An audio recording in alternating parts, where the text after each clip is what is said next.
ప్రీతం మెహర్ బాబా, నీవు ప్రసాదించిన ప్రవచన సారమును, నీవు అంటే అవతార్ మెహర్ బాబా మౌనావతారుడు ప్రసాదించిన, అంటే మనకు వరంగా ప్రసాదించిన ప్రవచనాలు, బాబా ప్రవచనాలు అంటే బాబా సందేశాలన్నీ కూడా సారము అంటే వాటి తాలూకా తాత్పర్యం, వాటి తాలూకా సారం అంటే దానిలో ఉన్న మూలం, సారాంశం, సారం ప్రవచన సారమును గ్రహించి అంటే మా ప్రేమికులందరూ గ్రహిస్తూ సదవగాహన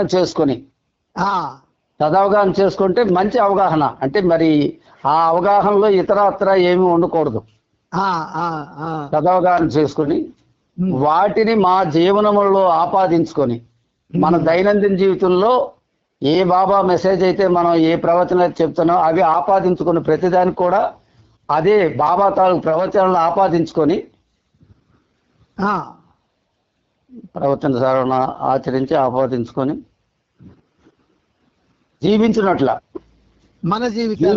మనం జీవించేటట్ల అదే విధంగా, అంటే ఈ బాబా ఏదైతే ఏ విధంగా జీవించమన్నారో ఆ విధంగా జీవించినట్ల మమ్మల్ని అందరినీ అనుగ్రహించి, అంటే మేము మీరు చెప్పినట్లు బాబా చెప్పినట్లు నడుచుకోవడానికి బాబా అనుగ్రహం ఉంటేనే అలా నడవగలం అనేది బాబాను కోరుకున్నట్టు. ఆశీర్వదించు మమ్మల్ని అందరిని కూడా, మా ప్రేమికులందరినీ కూడా ఆశీర్వదించు. అట్టి ఆచరణ యొక్క జీవన శైలిలో జీవించినట్లు అయిపోయింది. నీ ప్రేమకును నీ యందు విధేయతకును నిన్ను సేవించుటకును, నీ ప్రేమ అతి పవిత్రమైన ఉన్నతమైనటువంటి మహోజ్వలమైనటువంటి ప్రేమ, నీ యందు విధేయతకును. విధేయత అంటే మరి ఎట్టి పరిస్థితుల్లో బాబాకి తప్ప, అంటే అందరికీ విధేయతగా ఉండాలి, బాబాకి ఇంకా ప్రయారిటీ ఎక్కువ ఇవ్వాలి. బాబా ఏది చెప్పారో అది పాటించడమే విధేయత.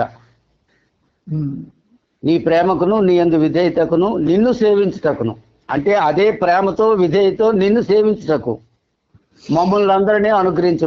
మా అందరినీ కూడా ఎవరైతే బాబాను ప్రేమించడానికి ప్రయత్నం చేస్తున్నారో, బాబాను ప్రేమిస్తున్నారో వాళ్ళందరికీ ఆ శక్తిని ఇవ్వమని అనుగ్రహించు అని బాబాను కోరుతున్నట్లు. జై అవతార్ మెహర్ బాబాకి జై. ఇప్పుడు ఎవరైనా చెప్పండి, మన సోదరులు రామప్పడి గారు చెప్పినటువంటి ప్రేయర్లో ఇప్పుడు మనం ఏదైతే కాన్ఫరెన్స్ ఎన్నుకున్నావో దాని విషయాలు తప్ప, దాని విషయాలు కాక ఇంకేమైనా ఎక్స్ట్రా ఏమైనా చేరాయా?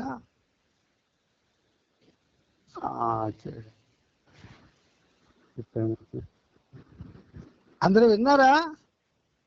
వింటున్నారు. చెప్పండి అమ్మా. విన్నాం బాబాయ్, విన్నాం. ఇప్పుడు అందులో ఏమైనా ఎక్స్ట్రా కలిసిందా?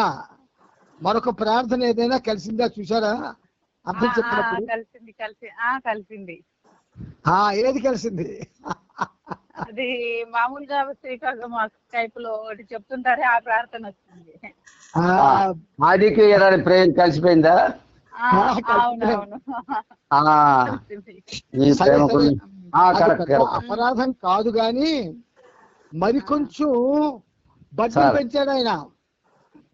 రామప్ప చేత మరికొంచెం బద్దలు పెంచాడు బాబా. మనం ఒక సంచి మోస్తున్నాం, ఆయన మరొక 5 కేజీల సంచి అందించాడు, దానికి గడ్డ అంటించాడు. ఏ విధంగా అందించాడు? ఆదికేరాని ప్రేమలో లాస్ట్ అన్నీ కూడా కలిపారు మీరు. అయితే అది తప్పు కాదు, అపరాధం కాదు, ఏమీ కాదు. కానీ రెగ్యులర్ గా ఏదైతే మనం పఠిస్తూ ఉంటామో ఇది కాన్ఫరెన్స్ అది లేదా సహజీవనం ఉంది. ఇప్పుడు సహజీవనం ప్రేయర్ అయిపోయింది, కాన్ఫరెన్స్ ది. సహజీవనం ప్రేయర్ అనేది గ్రహించవలసినదిగా గ్రహించి అన్న మాట ఒకటి ఉంది అందులోని. గ్రహించవలసిన విధంగా గ్రహించుట అంటే దాని లోతులు తెలియాల. లోతులు తెలిస్తే తప్ప అది గ్రహణానికి రాదు. ఆ లోతులు మనం చెప్పుకోవాలంటే ఒక గంట పడుతుంది. ఇప్పుడు నేను కాలాన్ని దానికి వెచ్చించడం ఇష్టపడడం లేదు. కానీ ఎప్పుడో ఒకసారి మనం ఈ ప్రేయర్స్ లో ఉన్నటువంటి ఔన్నత్యాన్ని కూడా చెప్పుకోవాలి. ఎందుకంటే మామూలుగా అలవోకగా అలవాటుగా ఆనందంగా అనేస్తున్నాం మనం.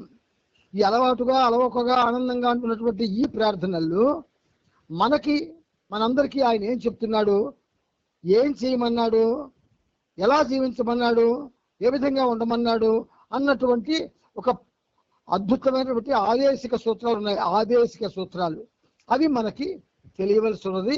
ఆ తర్వాత మనం చెప్పుకుందాం. ఈరోజు చాలా సంతోషం. అంటే ప్రార్థన చేసిన దానికట్ట, నేను ప్రార్థన చేసిన దానికట్ట ఎక్కువే మనం విన్నాం. సంతోషం. బాబాకి జై. బాబా యొక్క అనుగ్రహాశస్సులతో మనం ఈ నవజీవనం అనే కార్యక్రమాన్ని, సహజీవనం అనే కార్యక్రమాన్ని, నేను నవజీవనం అన్నాను చూసారా, నవజీవనం అన్నాను, నవజీవనం అనే కార్యక్రమాన్ని అని మళ్ళీ సహజీవనం అనే కార్యక్రమం అన్నాను. అవునవును. నవజీవనం కూడా బాబాతో సహజీవనమే.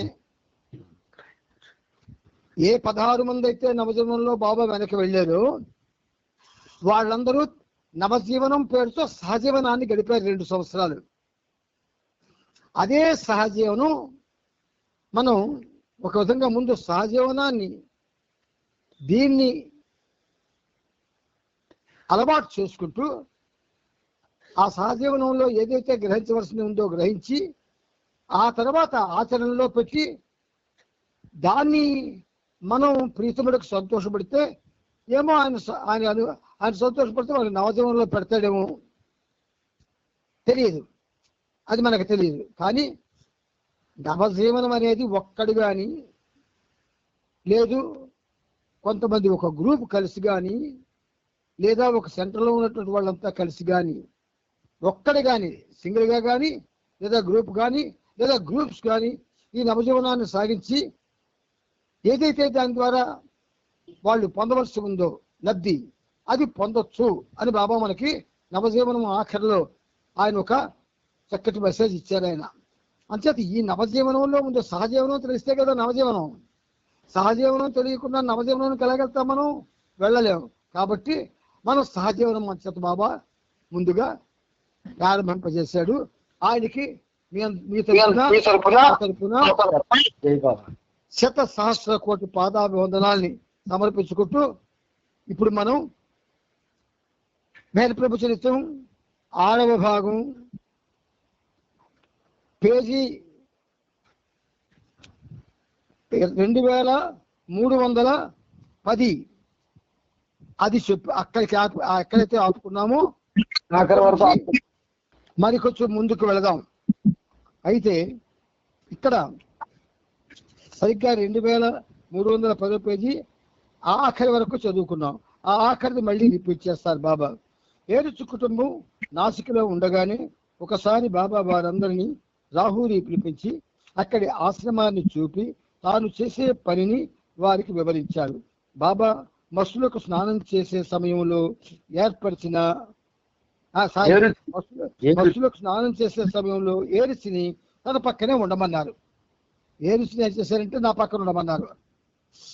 తరువాత మరొక సందర్భంలో అహ్మద్ నగర్లోని సత్తా కుటుంబానికి చెందిన అక్బర్ ప్రెస్కి వచ్చి తనను కలుసుకోమని బాబా నాగపూర్లో ఉన్న ఏరిచ్కి తిరిగి పంపారు. అలానే ఏరిచ్ వెళ్ళారు. కానీ బాబా తనను ఎందుకు పిలిపించారు ఏరిచ్కి తెలియదు. సాధారణ దుస్తులు ధరించి వెళ్ళిన ఏరిచ్కి అక్కడ ఉన్న జొరాస్ట్రియన్ బంధువులందరూ మంచి మంచి దుస్తులు ధరించి కనిపించారు. అక్కడ ఏదో ఒక ప్రత్యేకమైన ఉత్సవం జరుగుతున్నట్లు కనిపించింది. అక్కడ నాగపూర్లో ఏరిచ్ కుటుంబీకులు ఉపశమనం పొందేటట్టుగాను ఇక్కడ ఏరిచ్కి ఆశ్చర్యం గురిపోయేలాగాను అతని మేనమామ కూతురైన ఖుర్షద్ జహాంగీర్ ఇరానీ దమానీతో ఏరిచ్కి వివాహాన్ని. ఎవరిదో ఫోన్ అరుస్తుంది.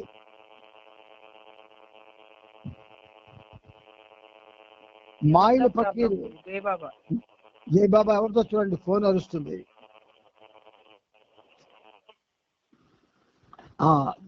జై బాబా. అలాగే ఏర్చ్ సోదరి ఇక్కడ చూడండి, మొదట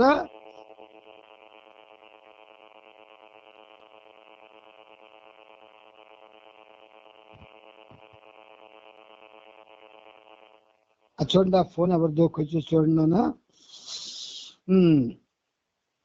ఆశ్చర్యం గొలిపేలా అతని మేనమామ కూతురైన ఖుర్షద్ జహంగీర్ దమానియాతో ఏర్చ్కి వివాహ నిశ్చితార్థాన్ని జరిపించారు.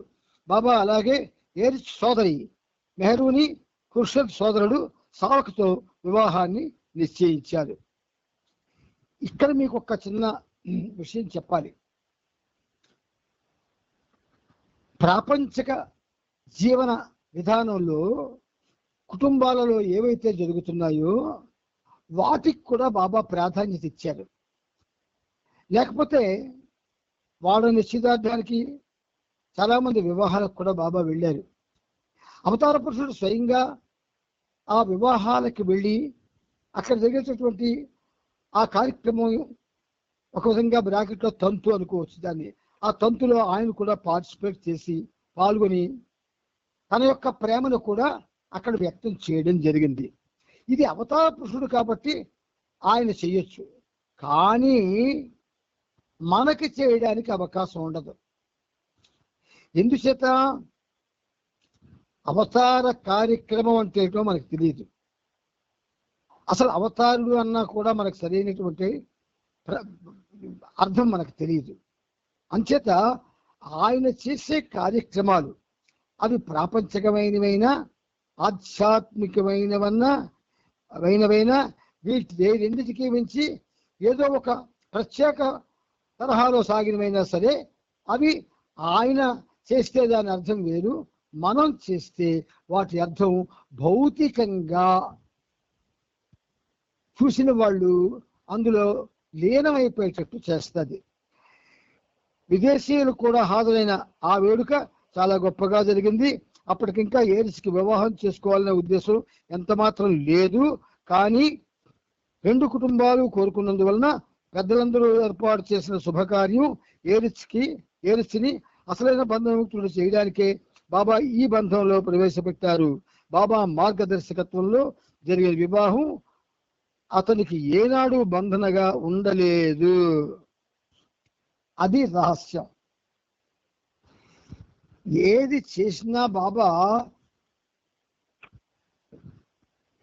అవతార సంబంధమైనటువంటి విశ్వమానవ కార్యక్రమం ప్లస్ భౌతిక సంబంధమైనటువంటి లౌకిక కార్యక్రమం ఈ రెండూ కూడా విజయవంతమయ్యేటట్టు చేస్తాడు ఆయన.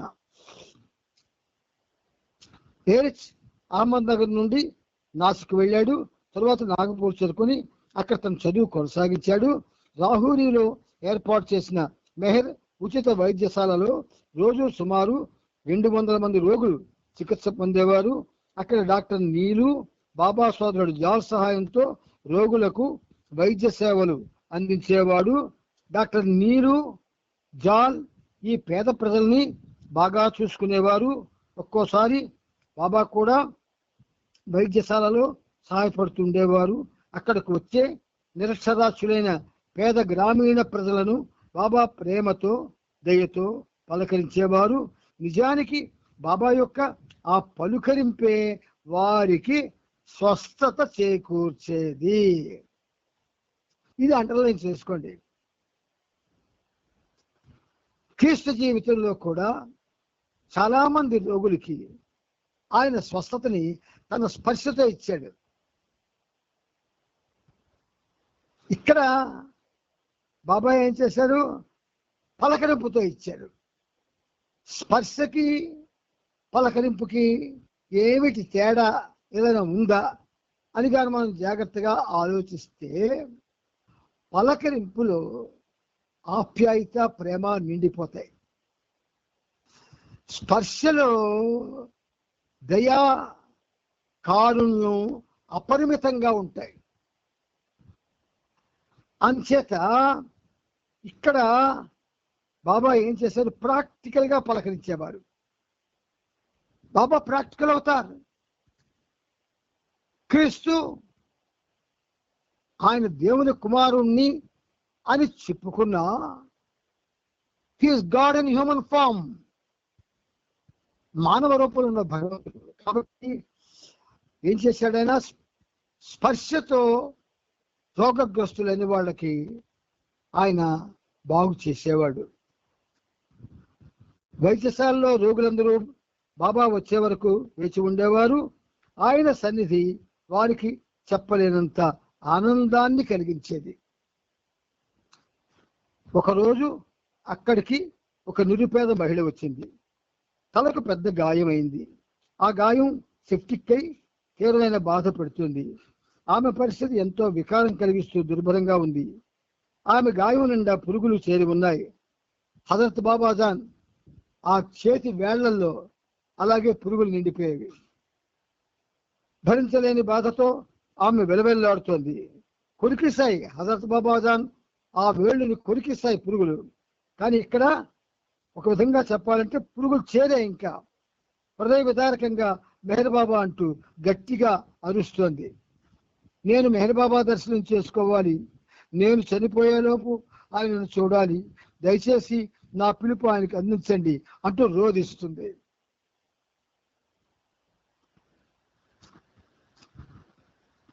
స్వస్థత లేదా సాయం, స్వస్థత లేదా సాయం, ఈ రెండు ఒక్కలాంటివే.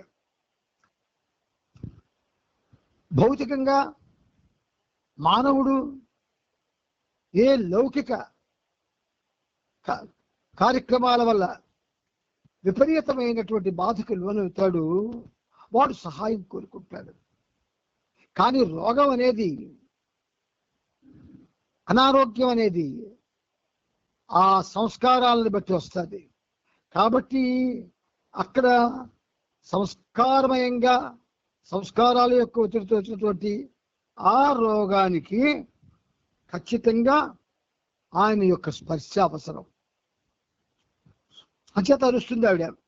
హైదరాబాద్లో ఉన్న బాబాకు వర్తమానం అందింది. ఆమె కొరకు ప్రత్యేకంగా బాబా ఉన్న పలంగా రాహులి వైద్యశాలకు వెళ్ళారు.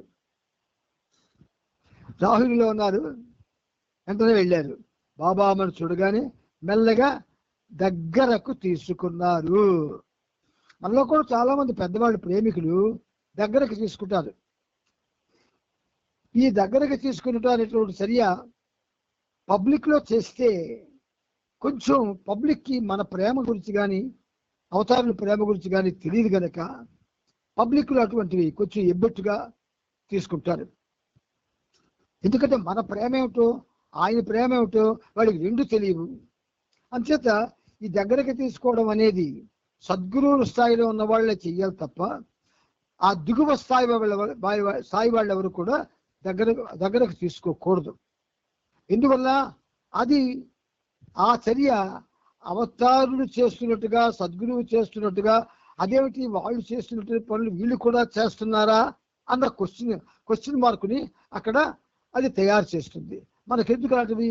అంచేత ఇక్కడ బాబా స్వయంగా ట్రినిటీ ఆఫ్ ట్రూత్ అయిన త్రిమూర్తిత్రయం అంచేత ఆమెను మెల్లగా దగ్గరకు తీసుకున్నారు. ఆమె పూర్తిగా ప్రశాంతత పొందింది. తండ్రి కూడా బిడ్డ బాధపడుతుంటే దగ్గరగా తీసుకుంటాడు, కానీ ప్రశాంతత రాదు. ఎందుకు? ఇద్దరు సంస్కారాలు ఒత్తిడిలో ఉన్నవాళ్ళే, ఇద్దరికి బలహీనతలు ఉన్నవాళ్ళే, ఇద్దరు కపటంతో నిండిన వాళ్ళే, ఇద్దరికి భౌతికమైనటువంటి ఒత్తిళ్ళని ఉన్నవాళ్ళే. అంచేత ఇక్కడ ఎంత దగ్గరకు లాక్కున్నా ఎవరికి ఏ విధమైనటువంటి ప్రశాంతత కానీ స్వస్థత కానీ రాదు. ఇక్కడ సద్గురువు కానీ లేదా అవతార పురుషుడు కానీ అలా దగ్గరకు తీసుకున్నప్పుడు అది ఎవరు తీసుకున్నట్టు? అన్బౌండెడ్ లవ్, అన్బౌండెడ్ లవ్ తీసుకున్నట్టు, అపరిమితమైన ప్రేమ దగ్గరకు తీసుకున్నట్టు, అంటే భగవంతుడే దగ్గరికి తీసుకున్నట్టు. కాబట్టి అటువంటి సందర్భాల్లో తప్పకుండా రిలీఫ్ వస్తుంది. ఆమె ముఖంలో బాధ తీరినట్టు సంతృప్తి కనిపించింది. ఆమె బాబా వంక తేరపారా చూస్తూ తీయగా నవ్వుతూ నిట్టూర్పు విడిచింది. ఇక్కడ ఒక పదం వాడారు వీళ్ళు, తీయగా నవ్వుతూ అన్నారు. నవ్వితే హాయిగా నవ్వడం అంటారు. ఎంత హాయిగా నవ్వుతున్నారు చూడండి అంటాం, లేదా ఎంత ఖుషిగా నవ్వుతున్నారు చూడండి అంటాం, లేదా ఎలా ఉక్కిరి బిక్కిరినట్టు నవ్వుతున్నారు చూడండి అంటాం, ఇలాగంటాం. కానీ ఇక్కడ తీయగా నవ్వుతూ నిట్టూర్పు విడిచింది అంటున్నారు. తీయటి నవ్వు మనకెవరికైనా ఎప్పుడైనా అనుభవానికి వచ్చిందా? మెహరాబాదు సమాధి మీద మన తలని ఆంచినప్పుడు తీయని నవ్వు వస్తుంది. ఒక్కసారి అలాగే వెనక్కి వెళ్ళి జ్ఞాపకం తెచ్చుకోండి. తీయటి నవ్వు. మన వంతు వచ్చే వరకు నవ్వుతూనే ఉంటాం ముసిముసిగా. ఎప్పుడైతే సమాధి మీద మన తల ఆనుస్తామో అప్పుడు బాబాకి ఆ నవ్వు, బాబాను చూసి నవ్వుతాం తీయగా. ఇక్కడ అదే జరిగింది. ఏమైంది? బాబాను తేరిపారా చూసి తీయగా నవ్వుతూ నిట్టూర్పు విడిచింది. అమ్మయ్యా, బాబా సాక్షాత్తు భగవంతుడు నన్ను సేద తీర్చాడు, నా బాధకి విముక్తి కలిగించాడు అని ఆ తీయని నవ్వు నిట్టూర్పు యొక్క అర్థం. అరగంట గడిచింది. ఆమె ప్రశాంతమైన గాఢ నిద్రలోకి జారుకున్నట్లు కనిపించింది. ఆ విధంగా ఆమె మరణం అనే శాశ్వత నిద్రలోకి జారుకుంది. మరణం అనే శాశ్వత నిద్రలోకి ఆ బంగారు తల్లి జారుకుంది. చూడండి, ఎవరు విముక్తి పొందడానికి సిద్ధమయ్యారో అది ఒక దైవ రహస్యం. భావు కల్చురి ఆయన నేను ఒకసారి అన్నగారు అని ఒక లెటర్లో సంబోధిస్తే అట్నుంచి ఆయన జవాబులో నన్ను అన్నగారు అన్నావు, నేను చాలా సంతోషపడ్డాను సుమా అని రిప్లైలో రాస్తూ, అయితే ఈ రోజు నుంచి నువ్వు తమ్ముడుగానే వ్యవహరించాలి, నా దగ్గర ఏది కపటంగా ఉంచకూడదు, దాయకూడదు, ఏది నువ్వైతే కాగితం మీద పెడుతున్నావు అది నిష్కపటంగా పెట్టు అన్నాడు ఆయన. చాలా కరెస్పాండెన్స్ చేశాను ఆయనతో. బాబా అవకాశం ఇచ్చారు. అంచేత ఎవరు విముక్తి పొందడానికి సిద్ధమయ్యారో అది ఒక దైవ రహస్యం. బాధలు అనుభవించే వారి విషయం ఆయనకు మాత్రమే తెలుసు. అది ఆయన రహస్యం. ఆ బాధ మామూలు బాధ కాదు. జనన మరణాలనే సంఖ్యలను ఛేదించేందుకు అనుభవించేదే ఆ వ్యధ. బాధ వ్యధగా మారుతుంది విముక్తి వచ్చే టైంలో. ప్రభువు కృప ఉత్కృష్టమైనది. నిజానికి ప్రభువు బాహ్యంగా చూపే ఉపేక్షలోనే అపేక్ష ఉపేక్ష రెండు మాటలవి. ఈ అపేక్ష ఉపేక్షలోంచే శిక్ష అన్నది వచ్చింది, కక్ష అనేది వచ్చింది, రక్ష అన్నది వచ్చింది. అంటే మన సాహిత్యం చాలా గొప్పది. సాహిత్యం గురించి ఆలోచించి చదవడం వేరు, అనాలోచితంగా చదవడం వేరు. అందువల్ల ప్రభువు కృప ఉత్కృష్టమైనది. నిజానికి ప్రభువు బాహ్యంగా చూపే ఉపేక్షలోనే ఆ దివ్యానందం దాగి ఉంది. అపేక్ష కాదు, ఉపేక్ష.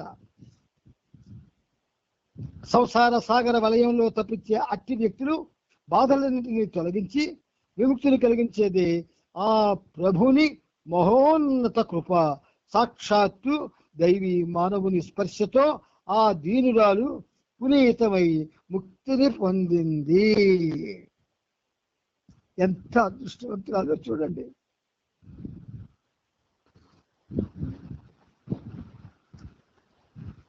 మనం మన దైనందిన జీవితంలో అనుకున్నది అయిపోతే గొప్ప పొంగి పొరిలిపోతాం. ఆడపిల్లకో మగపిల్లడికో పెళ్ళి అవ్వకపోతే, పెళ్లి కుదిరిపోయి పెళ్ళి అయిపోతే మహదానందాన్ని పొందిస్తాం. సడన్గా ఒక లాటరీ వెళ్ళిపోయి 10 లక్షలు వస్తే మరి మనం నేల మీద ఉన్నాం. ఇవన్నీ కూడా మాయే, మాయలో మాయే. అందుచేత ఇక్కడ ఇది మాయ కాదు, మహోన్నత కృప, మహోన్నతమైన కృప, మహోన్నతుని యొక్క కృప అంటూ సాక్షాత్తు దైవీమానముని స్పర్శతో ఆ దీనురాలు పునీతమై ముక్తిని పొందింది. How is a very disciplined lover of Meher Baba. అలాగే నిష్కపటి. ఎందుకంటే కొన్నేళ్ల నుంచి ఆయన యొక్క ఆ సాంగత్యం ఈ ఉత్తరాల ద్వారా పొందుతూ ఉన్నటువంటి జీవితం ఇది. అయితే బాబాను దర్శించడానికి ముంబై నుండి ఫర్దూన్ ఇరానీ రాహూరి వచ్చాడు. అతడు వ్యాపార భాగస్వామితో గొడవపడి వికలమనస్కుడై ఉన్నాడు. సమస్యను పరిష్కరించుకోవాలంటే తన వ్యాపార భాగస్వామి తనకు కొంత సొమ్ము ఇవ్వాలని ఫర్దూన్ పట్టుబట్టాడు. అయితే ఆ భాగస్వామి ఎంతో కొంత మాత్రమే ఇస్తానన్నాడు. కానీ ఫర్దూన్ తాను అడిగినంత కావాలన్నాడు. ఫర్దూన్ విషయం అంతా బాబాకు తెలియజేశాడు. భాగస్వామి ఎంత ఇస్తే అంత పుచ్చుకోమని బాబా సూచించారు. చూశారా? మన ప్రీతముడు ఎంతటి దయామయుడంటే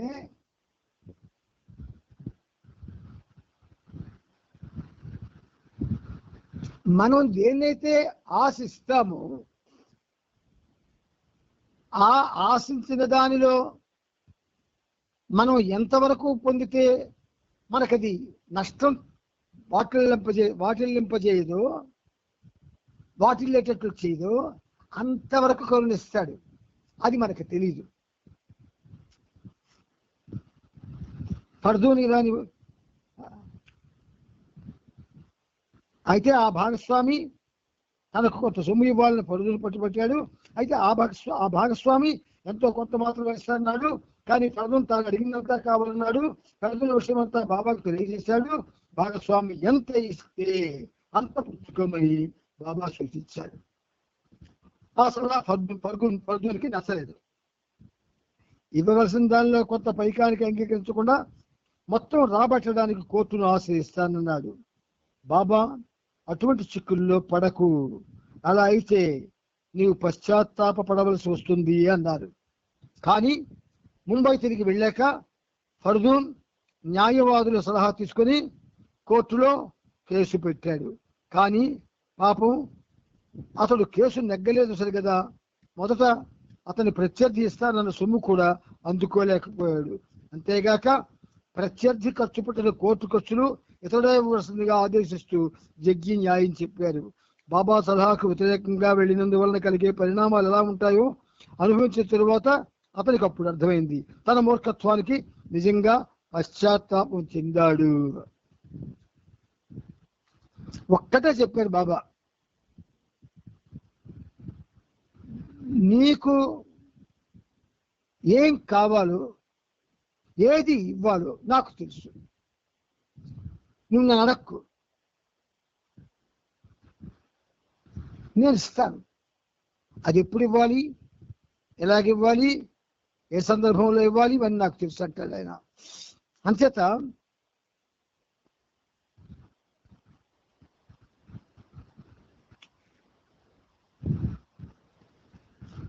ఇక్కడ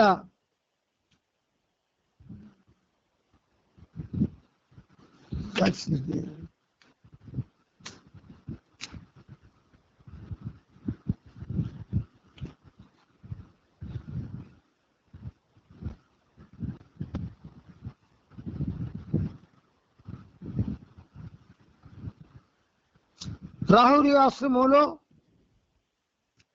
వంటల బాధ్యతను బైదుల్ నిర్వహిస్తున్నాడు. బైదుల్ మంచి క్రమశిక్షణతో మెలిగే వ్యక్తి, స్థిర నిశ్చయంతో పనిచేస్తాడు. ఆశ్రమ వంటల్లో భాగంగా బైదుల్ ప్రతిరోజు చౌకగా దొరికే గుమ్మడికాయలనే వంటకు ఉపయోగించేవాడు. కారణం అది తొందరగా ఉడుకుతుంది, వంట సులభంగా తయారయ్యేది. అతడు రోజు ఉదయం 3 గంటలకే లేచి 5 గంటలకల్లా ఆనాటి భోజనం సిద్ధం చేసేవాడు.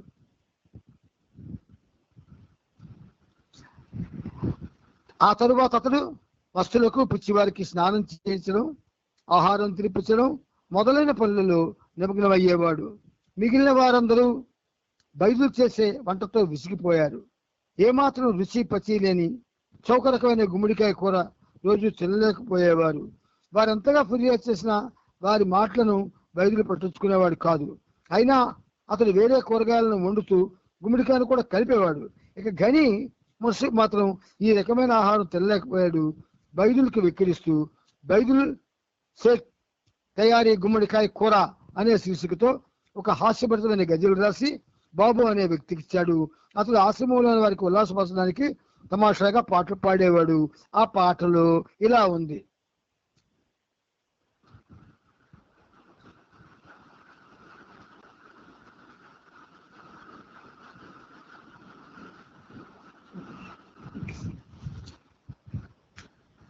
బైదుల్ షేక్ ఒక నిండైన పంప్కిన్ ప్రతిరోజు వండుతాడు, కేవలం ఒక పంప్కిన్.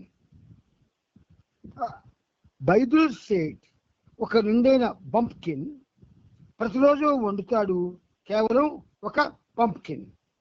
బాబు అనే ఈ వ్యక్తిని రోజు మస్తులకు పిచ్చివారికి ఉత్సాహం కలిగేలా పాటలు పాడమని బాబా ఆదేశించి ఉన్నారు. ఆశ్రమంలోని వారిలో చాలా మంది సంగీతాన్ని విని ఆనందించేవారు. అక్కడున్న పిచ్చివారిలో కొందరు బాబు గానాన్ని ఇష్టపడమే కాకుండా రోజంతా అతని పాటలు అనుకరిస్తూ పాడుతూ ఉండేవారు. ఒకనాటి సాయంకాలం బాబా ఎదురుగా ఈ కొత్త పాట పాడి వినిపించాడు. అది బాబాకు బాగా నవ్వు తెప్పించింది. బాబా ఆ గొప్ప పాటను రాసిందెవరు, ఎందుకు రాయవలసి వచ్చిందో ఆరా తీశారు. అలా మొత్తం కథంతా బయటపడింది.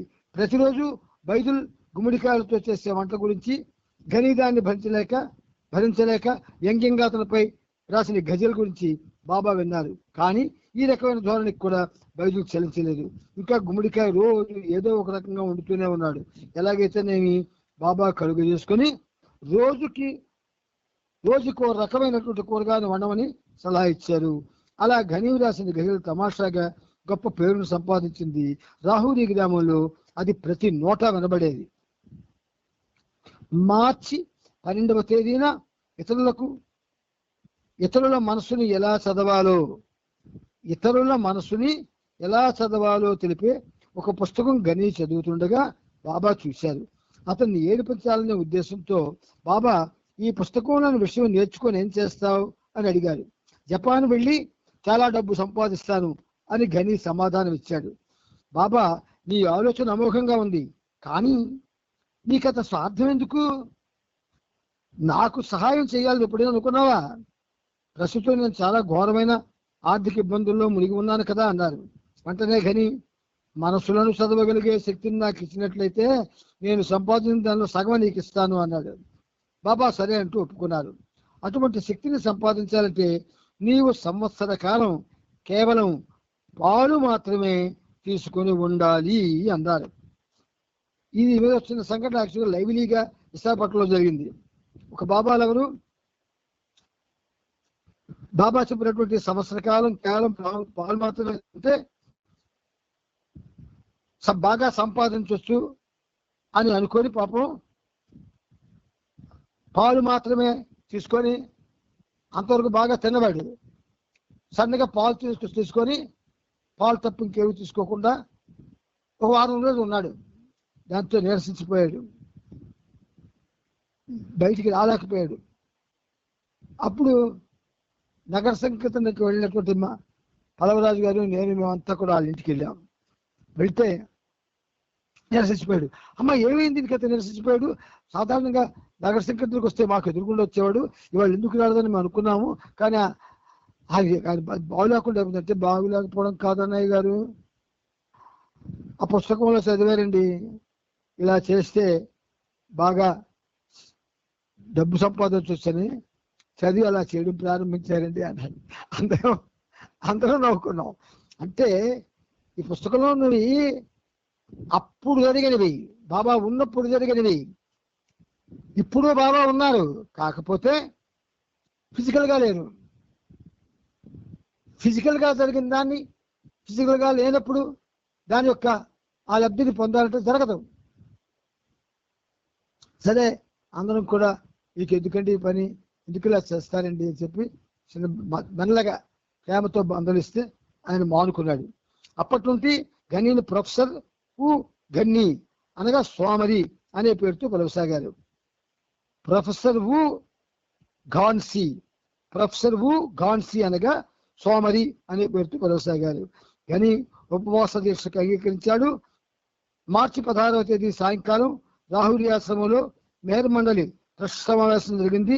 అందులో బాబాకు గనికి మధ్య అంగీకార పత్రం తయారు చేశారు. దాని షరతులు ఇలా ఉన్నాయి. గనికి బాబాకి మధ్య ఒక ఒప్పంద పత్రం.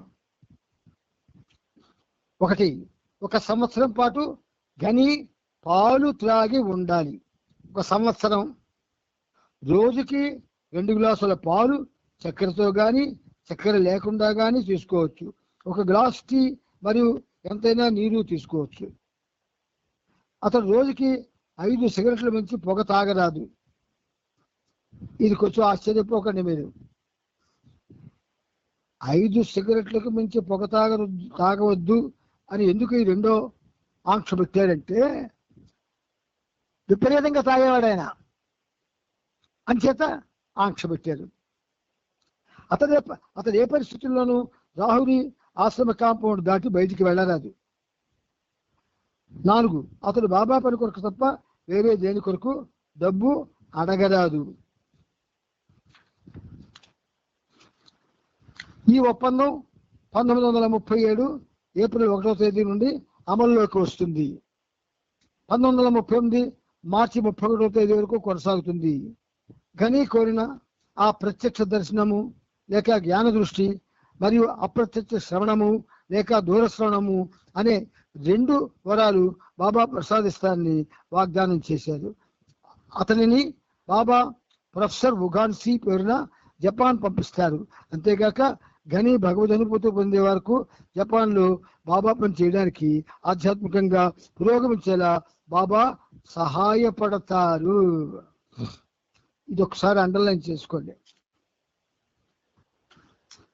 సహవాస్కి వెళ్ళిన ప్రతి ప్రేమికుడు ప్రేమికురాలు ఆల్రెడీ ఒక పాట, నాకు కానీ అవకాశం వస్తే ఈ పాట పాడతాను అని సెలెక్ట్ చేస్తారు. లేదా 2 పాటలు 3 పాటలు ప్రాక్టీస్ చేసుకుని వెళ్ళిపోతారు. ఇక్కడ చూడండి ఎలా ఉందో.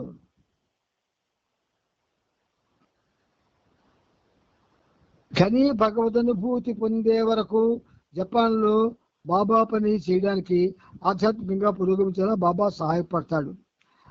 అంటే ఇక్కడ బయటికి కనబడింది ఒకటి, లోపల జరిగేది ఇంకొకటి. అంచేత ఈ మనకి ఎప్పుడైతే మనం ఒక నిర్ణయం తీసుకొని ఒక పనిని చేస్తామో అందులో అవతారుడు తలదూర్చడు. మనం ప్రతిదానికి కూడా బాబా మీద ఆధారపడిపోవాలా, తప్పదు. ప్రతి విషయానికి, ప్రతి సమస్యకి, ప్రతి కష్టానికి, ప్రతి నష్టానికి, ప్రతి బాధకి, ప్రతి వ్యధకి, చివరికి చావుకు కూడా బాబా మీద మనం ఆధారపడాలి. అప్పుడు ఆయన చాలా సంతోషిస్తాడు.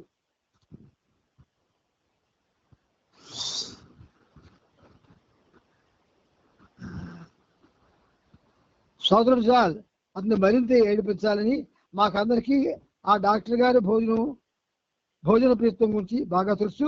ఈ సంవత్సర కాలంలో ఒకవేళ అతడు మరణించినట్లయితే అతని అంతిమ సంస్కారాలకు అయ్యే ఖర్చులు ఎవరు భరిస్తారు అంటే సూచించారు. అందువల్ల బాబా గని మండలి వారి నుంచి ఒక్కొక్క రూపాయి అడిగితామన్నారు. అలా 40 రూపాయలు సమకూరాయి. బాబా సొమ్మును ఢాకేకిచ్చి ఏప్రిల్ 27వ తేదీన గని దాన్ని చనిపోతే 40 రూపాయలను అతని అంతిమ సంస్కారాల కొరకు ఖర్చు పెట్టు అన్నారు. మరునాడు ఈ వింత ఒప్పంద పత్రం మీద గని బాబా ఇద్దరు కలిసి మండలి వారి ముందు సంతకం చేశారు. గని ఏప్రిల్ 12వ తేదీ నుండి పాలు తీసుకుంటూ ఉపవాసం ప్రారంభించాడు. 2 రోజులు గడిచాయి. అతడు బాబాతో బాబా పాలు మాత్రమే తాగడం చాలా కష్టంగా ఉంది, నా చెమట పాల వాసన వేస్తుంది, నా ఊపిరి కూడా పాల వాసన వేస్తుంది, అంతేకాదు మూత్రం కూడా పాలుగానే వస్తుంది అంటూ ఫిర్యాదు చేశాడు. ఎంత బాగుంది చూడండి విషయం. చూడండి, బాబా ఒక్క సంవత్సర కాలం మాత్రమే ఈ బాధ. ఆ తర్వాత నువ్వెంత సంపాదిస్తావో ఆలోచించు, అది నాకు కూడా ఉపయోగపడుతుంది, కాస్త ఓర్పు వహించు, ఉపవాస దీక్ష పూర్తి చేయన్నారు. మరో 2 రోజులు గడిచాయి. కానీ చాలా నీరసపడ్డాడు, పక్క మీద నుండి లేవలేకపోతున్నాడు. ఈ ఒప్పందం నా చావుకు వచ్చింది. బాబా నన్ను క్షమించు, కాస్త ఆహారం తీసుకొనివ్వు అంటూ బాబాను వేడుకోసాగాడు. కానీ బాబా, నువ్వు చేసిన ఒడంబడిక గుర్తు చేసుకో, సాక్షులు ఎదురుగా ఒప్పంద పత్రం మీద సంతకం చేశావు, నా వాగ్దానాన్ని నేను నిలబెట్టుకుంటాను, సరిగ్గా సంవత్సరం తరువాత నీకు కావాల్సిన శక్తులను ఇస్తాను, నువ్వు నీ మాట నిలబెట్టుకోలేకపోతే నన్ను నిందించవద్దు అన్నారు. కానీ నేను చచ్చిపోతాను అంటూ ఘని మూలిగాడు. బాబా, దానికి ఒక పరిష్కారం ఉంది అంటూ కాకేని అహమ్మద్ దగ్గర వెళ్ళి శవపేటకు తయారు చేసి వెంటనే తీసుకురమ్మని పంపారు. నాకే బాబా చెప్పినట్లు వెళ్ళి ఒక వారం రోజుల తర్వాత శవపేటకుతో రాహుల్ వచ్చాడు. ఏప్రిల్ 20వ తేదీన బాబా ఘనీకి పాత గోనె సంచులతో తయారు చేసిన ఒక కఫ్ని తొడిగారు. గడ్డితో చేసిన తలపాగా తల మీద ఉంచారు. ఇస్లాం మతంలో చనిపోయిన వారి కొరకు చదివే ప్రార్థన ఫాతిహాను వెళ్ళవేయమని గనీకి చెప్పగా ఆకాశం వైపు తన చేతులను పైకెత్తి గనీ మనఃపూర్వకంగా ప్రార్థన చేశాడు. బాబా కూడా ఆ ప్రార్థనలో పాల్గొన్నారు. ఆ తరువాత ఘనీని శవపేటికలో పడుకోబెట్టారు. మండలి వారంతా ఆ పేటికను తమ భుజాల మీద మోసుకెళ్తున్నారు. అంతిమయాత్రలో పాడే పాటను గట్టిగా పాడమని బాబా ఘనీను తొందర చేశారు. ఘనీ మెల్లగా లా ఇల్లాహ్ ఇల్లిల్లాహ్ మహమ్మద్ ఈ రసూల్ అల్లా, కరుణాసాగరుడైన భగవంతుడైనటువంటి ఆ ప్రభువు తప్ప మరో దేవుడు లేడు, మహమ్మద్ భగవంతుని ప్రవక్త అంటూ వెల్లించాడు. మండలి వారు ఆ శవపేటికలను మస్తూ రాహురీ ఆశ్రమంగా తిరిగి తీసుకొచ్చి అందరి ధనమానాలు తిరిగి వచ్చి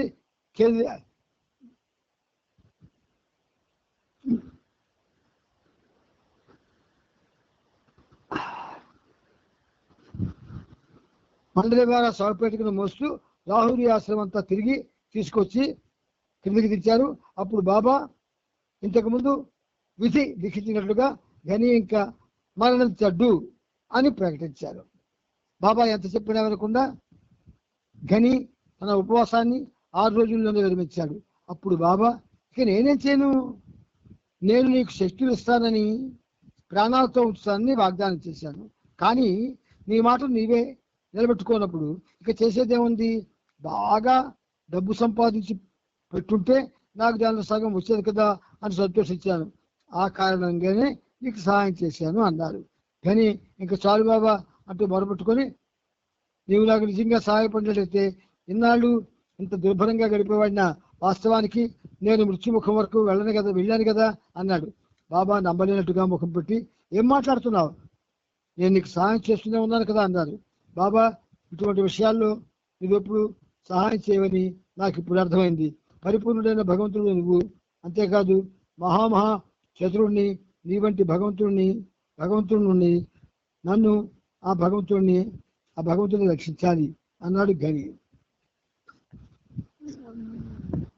బాబా చిరునవ్వుతో మౌనంగా నవ్వుకున్నారు.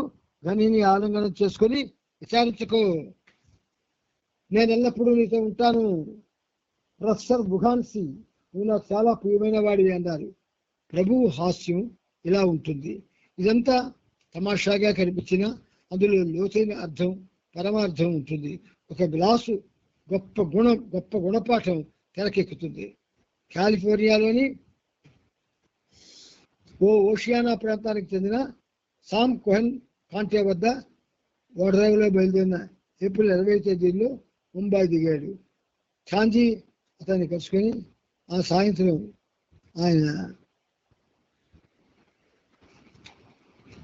సాయంత్రం నాసిక్ తీసుకొచ్చారు. మలియా రుద్రియార్ భారతదేశ పర్యటన గుర్చుకొని ఆశ్రమానికి తిరిగి వచ్చి సౌర్యత్ బంగ్లాలోని రూమ్ నెంబర్ 5లో ఉంటుంది. బాబాకు సన్నిహితులైన యూరప్ దేశస్థులు క్వింటిన్ టాడ్, క్రిస్టియన్ మైక్ నాక్టన్, అంటోడి కెరీ, బెబల్ రియాన్, ఆలో ఫ్రెండ్, కౌన్సిల్ లార్డ్ సైడ్స్, మెరీనా స్నేహితురాలైన గావ్ వలస్కా వీరందరూ రావాల్సి ఉంది. నాసిక్లోని మెహర్ రిట్రీట్లో ఉండడానికి వచ్చే వీరందరి కొరకే బాబా మరో బంగళా నిర్మించాలనే ఉద్దేశంలో ఉన్నారు. ఇక్కడ మీకు విషయం మీరు అడగకపోయినా చెప్తాను నేను. ఏమిటంటే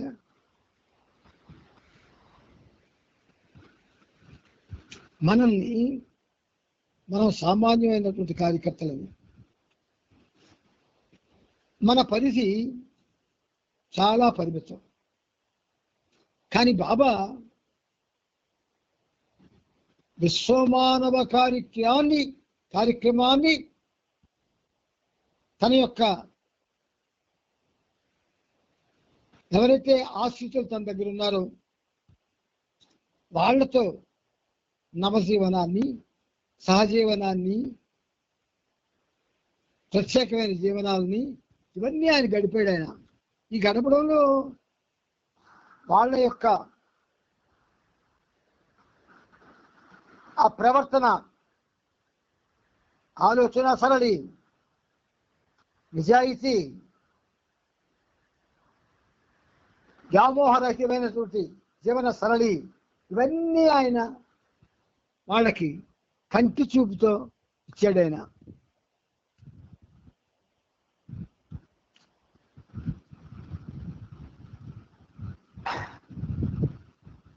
బాబాకు సన్నిహితులైన యూరోప్ దేశస్తులు క్విటిట్ గాడ్, క్రిస్టన్ మెక్ నాక్టస్, అండ్జోకేడియో, మేబెల్ రియాన్, ఆల్ఫ్రెడో, కౌన్సిల్ డిసైడ్స్, నొరినా స్నేహితులైన గాన్ వలస్కా వీరందరూ రావాల్సి ఉంది.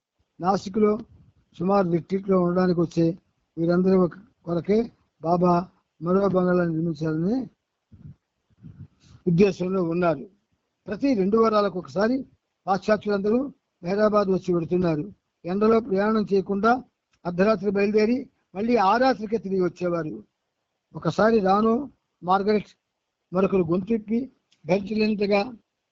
మరొకరికి గొంతు నొప్పి భరించలేనంతగా వచ్చింది. చాలా మంది అనారోగ్యంతో ఉన్నారు కనుక హైదరాబాద్ పర్యటన రద్దు చేస్తే మంచిది అని నొరీనా బాబాకు తెలివి వచ్చింది. మీరంతా కనుక రాకపోతే మిమ్మల్ని అందరినీ తిరిగి మీ దేశానికి పంపించి వేస్తాను అంటూ ఖచ్చితంగా సూచిస్తూ బాబా తిరిగి ఎగ్జామ్ ఇచ్చారు. బాబా రాజీ పడతాడు కానీ విశ్వమానవ కార్యక్రమంకు లోటు రాకూడదు. రానో వంటి మీద దద్దురులు వచ్చి జ్వరం కూడా ఉంది.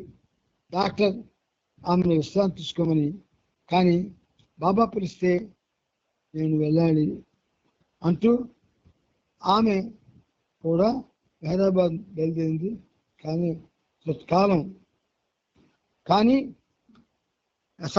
నాని మాత్రం బాబా ఆదేశానుసారం 40 రోజులు ఉపవాస దీక్షలో ఉన్నది. అందువలన ఆమె హైదరాబాద్ రానక్కర్లేదని బాబా ముందే సూచించి ఉన్నందున ఆమె ఒక్కతే ఆశ్రమంలో ఉండిపోయింది. ప్రాక్ పశ్చిమ దేశస్థ స్త్రీల మధ్య పరిచయాలు ఏర్పడే విధంగా బాబా చూసేవారు. ఒకసారి పాశ్చాత్యులందరూ హైదరాబాద్ వచ్చినప్పుడు మణి వారి కొరకు ఒక చిన్న నాటక ప్రదర్శన కూడా ఏర్పాటు చేసింది. హైదరాబాద్లో పరిచారకులైన తాని బాగులకు ఇంగ్లీష్ మాటలు నడిపేవారు. వారు వచ్చి రాని ఇంగ్లీష్ భాషతో పాశ్చాత్యులతో మాట్లాడుతుంటే వాళ్ళకి తమాషాగా ఉండేది. ఇంగ్లీష్ నేర్చుకునే వారిలో వాలు పవర్ కూడా ఉంది. ఆమె ఆ గ్రామంలోని ఒక భూస్మావుల ఇంట్లో పుట్టిన స్త్రీ. వారు ఉన్నత వర్గానికి చెందినా కూడా ఆమె ఎంతో నమ్రతతో బాబా ఆశ్రమంలో పరిచారకులు చేసే అన్ని పనులు హృదయపూర్వకంగా నిర్వహించేది. నిస్వార్థ సేవకి ఆమె అందరికీ ఒక గ్లాసు ఉదాహరణగా నిలిచింది.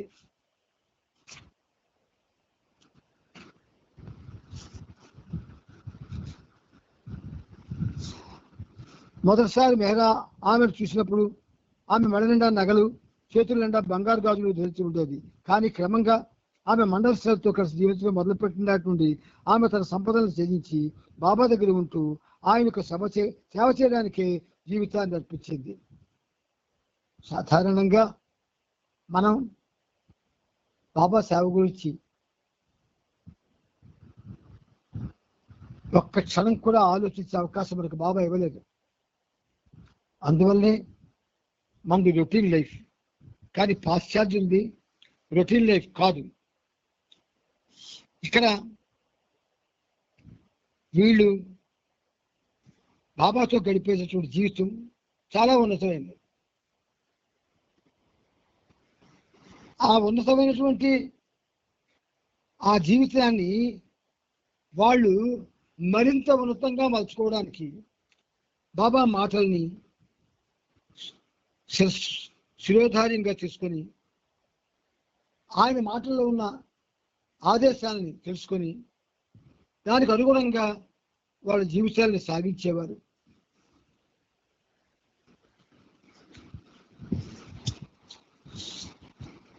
ఇక్కడ పశ్చిమ దేశ శిల మధ్య పరిచయాలు ఏర్పడే విధంగా బాబా చూసేవారు. ఒకసారి పాశ్చాత్యులందరూ మెహరాబాద్ వచ్చినప్పుడు మణి వారి కొరకు ఒక చిన్న నాటక ప్రదర్శన కూడా ఏర్పాటు చేసింది. మెహరాబాద్లో పరిచారకులైన తాని బాబులకు ఇంగ్లీష్ మాటలు నేర్పేవారు. వీరు వచ్చేవి కానీ ఇంగ్లీష్ భాషతో పాశ్చాత్యులతో మాట్లాడుతుంటే వాళ్ళకి తమాషాగా ఉండేది. అలాగే మనకి పాశ్చాత్యులు కానీ తెలుగు మాట్లాడితే చిన్న నవ్వు పుట్టించే విషయం జ్ఞాపకం వచ్చింది. ఏదో ఈ కబడ్డీ అనేది వస్తుంది టీవీలో, అందులో ఒక ఫారినర్ ఒక మాట అంటాడు,